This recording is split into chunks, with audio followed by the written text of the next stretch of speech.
Bienvenue à la mini-méditation de mercredi de l'Institut biblique de Bruxelles. Il n'est pas ici, il est ressuscité.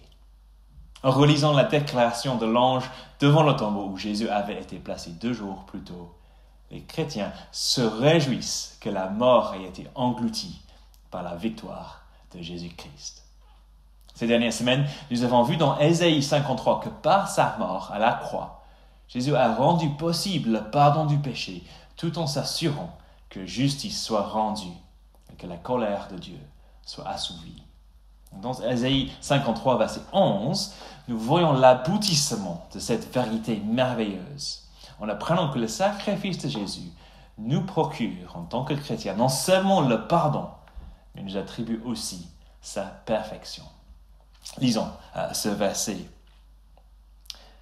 Après tant de troubles, il verra la lumière et sera satisfait. Par sa connaissance, mon serviteur juste procurera la justice à beaucoup d'hommes. C'est lui qui portera leur faute. Ésaïe enseigne que le serviteur connaîtra la détresse et la mort, mais que celles-ci conduiront à la vie et à la satisfaction, car le serviteur juste procurera aussi la justice pour beaucoup. En d'autres termes, la portée du sacrifice de Jésus dépasse encore le simple fait de purger toutes nos fautes passées. Sur la croix, non seulement Jésus prend l'entièreté de nos fautes, mais il nous donne l'entièreté de sa justice à lui. Quand il y a un grand match de football à la télévision, par exemple la Belgique contre la France, tout le monde parle comme s'il y participait. On va gagner, on dit-on. On a bien joué. Mais même si on a la chance d'assister au match dans le stade, assis à la meilleure tribune, il n'y a que 11 joueurs dans l'équipe sur le terrain et on n'en fait pas partie.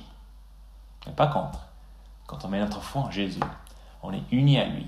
Notre vie est unie à la sienne et notre sort est lié au sien. Et parce que Jésus est passé par la mort et s'en est sorti vivant, ceux qui croient à sa parole passeront avec lui de la mort à la vie.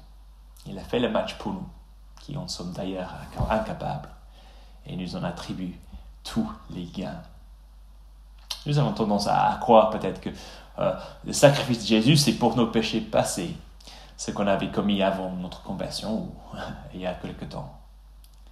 Mais maintenant que nous sommes sauvés, nous doutons peut-être qu'il en soit de même lorsque nous désobéissons à Dieu. Ce n'est pas l'évangile. Justice a été rendue une fois pour toutes pour la personne qui croit en Jésus. Plus de condamnation aux yeux de Dieu. Elle est aussi parfaite que son Fils bien-aimé. Du coup, la vie que Jésus offre, c'est d'avoir une relation intime, vivante avec celui qui tient le monde dans ses mains. C'est pouvoir l'appeler Père et savoir qu'il nous chérit autant, avec autant d'amour que son Fils divin, Jésus.